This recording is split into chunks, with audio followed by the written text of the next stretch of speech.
dia 13 de maio de 1888 foi assinada a Lei Áurea, né? 13 de maio, né, o que temos a comemorar, né? A pergunta da aula de hoje é justamente essa, né?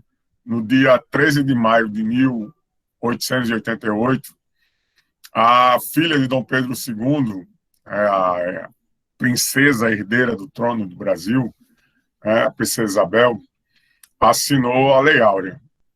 Existe alguma coisa a comemorar? O fato da princesa Isabel, né, ter assinado um documento que ficou popularizado, né, historicamente falando, como a libertação dos escravos, certo? Qual o significado da Lei Áurea? Qual a importância da Lei Áurea?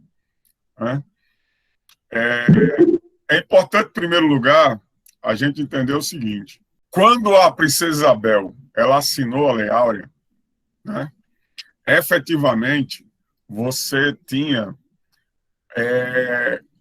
uma grande quantidade de escravos ou de negros, né, que eram escravizados já estavam libertos, certo? Na verdade, quase 90% dos escravos da época, né, já estavam libertos quando ela assinou a Lei Áurea. Então, efetivamente, a Lei Áurea ela não trouxe uma grande libertação, uma gama de libertação, né, considerável para a quantidade de escravos que existiam naquela época. Porque boa parte desses escravos já estavam livres, certo? Já estavam livres porque antes da Lei Áurea ter sido assinada, você teve algumas leis, né, que eram leis que efetivamente não representavam uma grande coisa para os escravos, mas elas existiam, como a lei de sexagenário, né, que era uma lei que libertava todos os escravos com mais de 60 anos, a lei do ventre livre, que dizia que a partir daquele momento todos os filhos de escravos que nascessem não eram mais escravos, e sim, né, pessoas livres, mas isso não adiantava nada, porque o cara não era livre, mas ele nascia numa senzala, os pais deles eram escravos, então ele tinha a obrigação de continuar trabalhando lá para pagar o seu sustento. Então, ou seja, eram leis que não modificaram a situação, né, dos povos escravizados. E sem contar que antes mesmo da Lei Áurea ter sido assinada, né, várias outras regiões, até mesmo do Brasil, já tinham libertado os seus escravos. Aqui na Paraíba, por exemplo, a cidade de Areia era uma cidade que já tinha libertado os seus escravos antes mesmo da princesa Isabel ter assinado a Lei Áurea.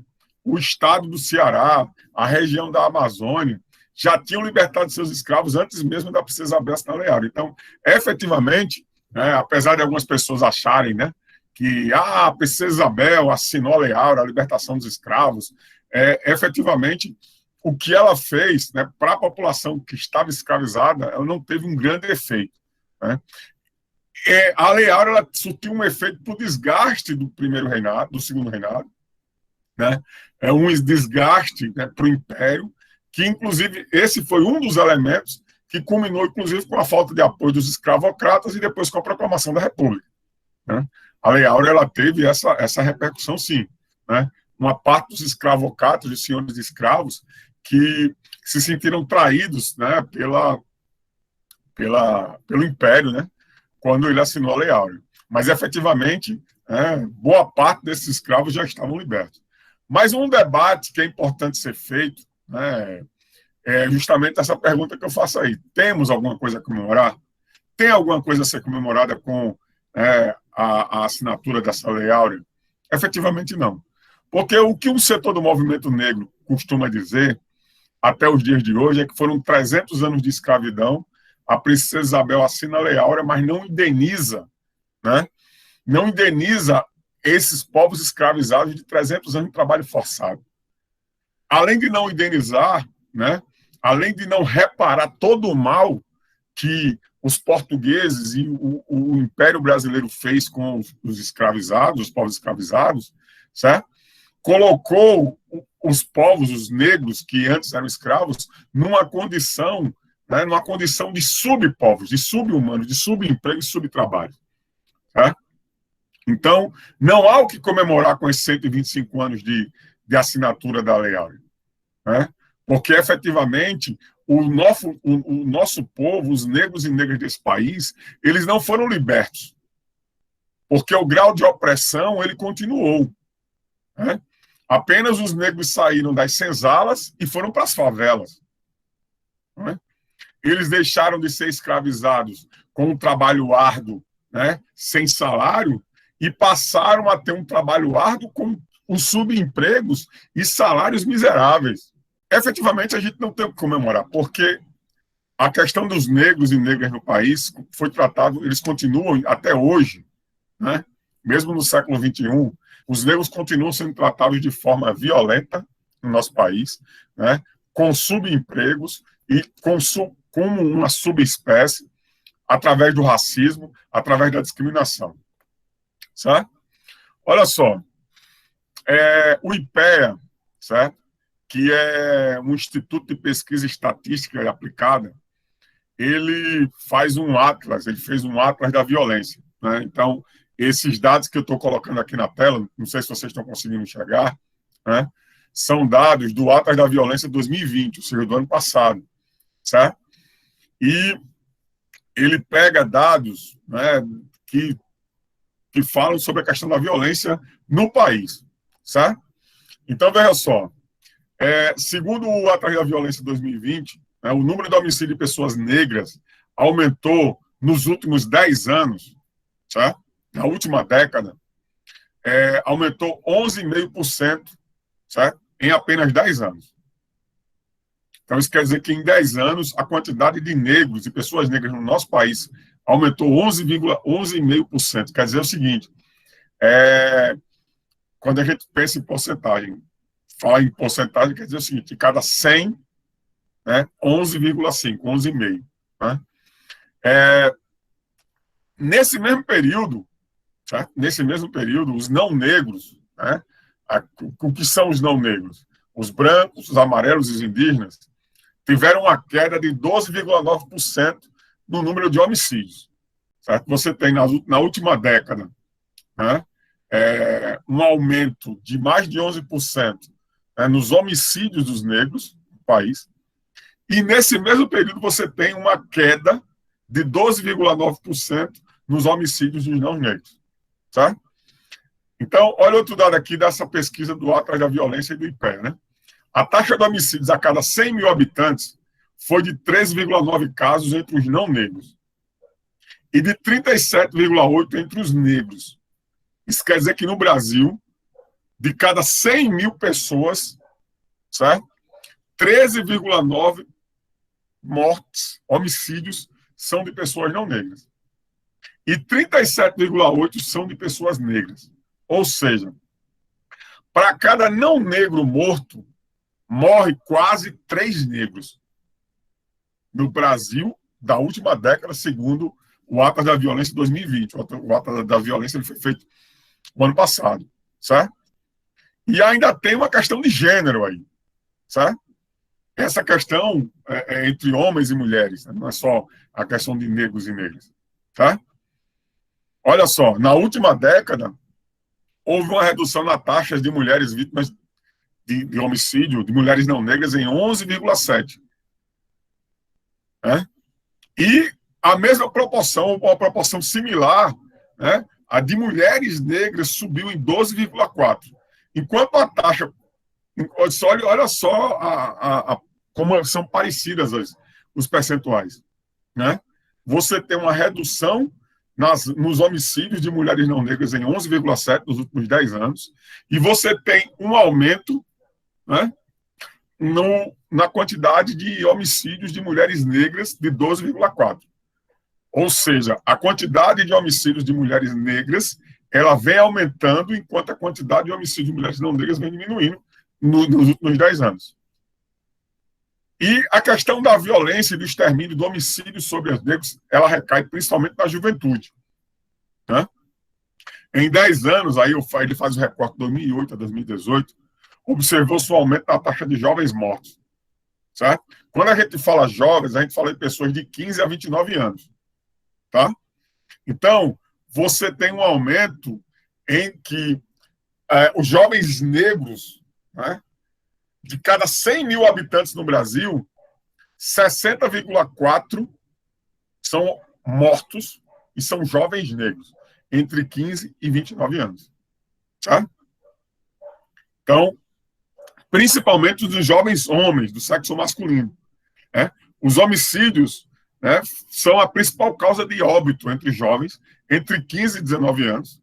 Ou seja, mais da metade das mortes dos jovens, né, entre 15 e 19 anos nos últimos 10 anos é homicídio. Entre jovens de 20 a 24 anos, 52,3%, né? E entre jovens de 25 a 29 anos, 43,7%. Então, essas mortes, você tem uma quantidade no crescente no aumento dos homicídios, ela é por acaso? Né? Ela é proveniente do quê? Ela é proveniente das condições que os negros e negras desse país sofrem cotidianamente, certo? Ou no período da escravidão, que era uma violência muito mais pesada devido à escravidão, mas mesmo após a libertação dos escravos com a Lei Áurea, como eu falei, a gente não tem nada a comemorar, você tem uma continuidade desse processo, né, travestida do racismo, da violência que a população negra vem sofrendo, certo? Essa violência cotidiana que negros e negras vêm sofrendo, né? Pela polícia, certo? Pelos órgãos de repressão, pela justiça. Né? Nós estamos aí, a semana passada, aconteceu a maior chacina policial, né, no Rio de Janeiro, na comunidade do Jacarezinho, onde a polícia entrou arrebentando e matou, né, jovens. 24 jovens foram exterminados, foram executados numa ação policial. Esse é o exemplo mais recente, mas ele não é o único exemplo. Não é o único exemplo. A juventude negra desse país, certo? Devido ao racismo, devido à exclusão que se encontra, ela é cotidianamente violentada, ela é cotidianamente exterminada. Algumas pessoas na sociedade que nós vivemos, uma sociedade racista, né? Uma sociedade excludente, nós vivemos uma sociedade capitalista que exclui pessoas da sociedade, né? E os negros são tratados justamente, eles são tratados à margem da sociedade. Né? Quando a gente é chamado de marginal, é porque nós vivemos à margem da sociedade. A sociedade nos coloca à margem, né? E nos coloca num plano inferior. E algumas pessoas colocam o seguinte, não, porque são bandidos, tratam com criminoso. Não, a sociedade nos coloca assim, certo? Nos trata dessa forma, trata a população, a juventude pobre e negra desse país da pior forma. O racismo nos trata dessa forma, certo? Mas não é só nesse sentido. Olha só, não é só a questão da violência, né? Os salários entre negros e brancos nesse país são diferenciados, certo? Segundo a pesquisa nacional de amostra domiciliar, né, a PNAD, a diferença salarial entre brancos e negros é de 45%. Isso foi em 2019, certo? Mas essa diferença salarial ela não pode ser atribuída apenas à questão da formação das oportunidades, certo? Porque mesmo entre negros e brancos que têm o mesmo nível de escolaridade, por exemplo, brancos e negros que têm o mesmo nível são nível superior, certo? Ainda assim, existe uma distorção salarial. Né? Segundo o Instituto Locomotiva, a diferença é de 31% entre um negro que tem um nível superior e um branco que tem um nível superior. Né? E aí, tem um exemplo da Natura. Né? A Natura é uma empresa brasileira, todo mundo deve conhecer aqui, né, de cosméticos, né, que ela é a única empresa brasileira que figura entre as 100 mais no critério da chamada diversa inclusa do mundo. Né? O que é isso? É um ranking das empresas que tem dentro da sua estrutura, né, de chefes, né, de administradores, uma adversidade cultural. que tem gays, né, que tem mulheres, que tem indígenas, dentro do seu grupo de empresários, de chefes, né? Isso é um critério de adversidade e inclusão, né? Deficientes, certo? Mesmo a Natura, né, que é tida entre as 100 maiores empresas que está no ranking, né? A única empresa brasileira que está nesse ranking, né, de 100 empresas no processo de inclusão, né, ela tem, em 2018, ela tinha apenas 1%, né, de pessoas negras nos cargos de gestão. Só que ela falou que em 2019 aumentou um pouco, né? Aumentou um pouco, mas ainda é muito incipiente se nós levarmos em consideração que a Natura é uma empresa brasileira, certo? E que o Brasil tem mais da metade da sua população de negros e negras. Certo? Segundo o IBGE, para quem não sabe, é o Instituto Brasileiro de Geografia e Estatística, certo? Mais da metade da população brasileira é de negros e negras. Olha só, esse quadro aqui, né, do IBGE, né, ele mostra o salário médio de pessoas com ensino superior em milhares de reais, certo? É a pesquisa do PNAD. Então, né, se vocês estão, não sei se vocês estão conseguindo ver, né? Mas olha só, homens brancos, né? Os homens brancos, aí o vermelho é o setor público e o rosa é o setor privado, né? Então, a média salarial de um homem branco com ensino superior, né, no setor público é de 7,9 mil reais. É a média salarial, média, tá? No setor privado, 6,6. Mulheres brancas, 4,7 no setor público, 4,1 no setor privado. Homens pretos e pardos, 4,7 no setor público, 4,5 no setor privado. Mulheres pretas e pardas, 3 no setor público e 2,9 no setor privado, né? Ou seja, as mulheres negras, né, as mulheres negras e pardas, elas ganham menos do que os homens brancos, do que os homens negros, do que as mulheres brancas, tanto no setor público como no setor privado. Estou falando de média. E olha que eu estou falando da média salarial das pessoas com ensino superior.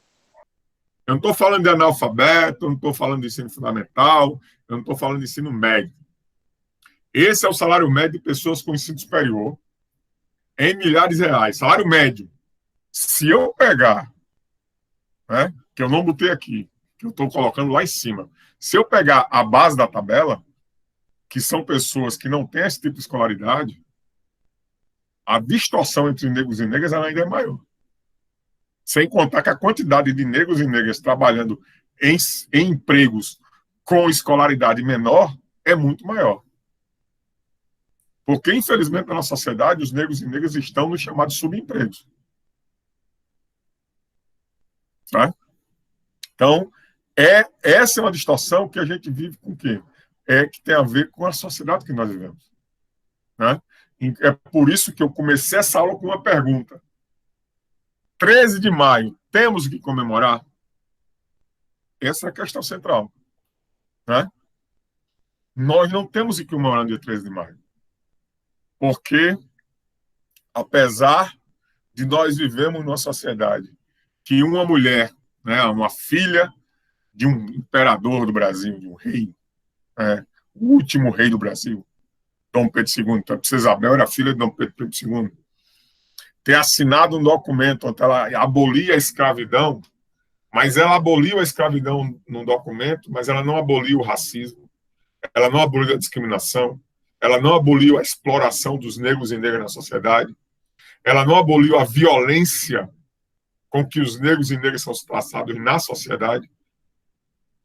E eu estou falando de Brasil, mas isso não é apenas o Brasil. O mundo também vive nesse processo, certo? O mundo, ele vive nesse processo por quê? Porque nós vivemos numa sociedade capitalista.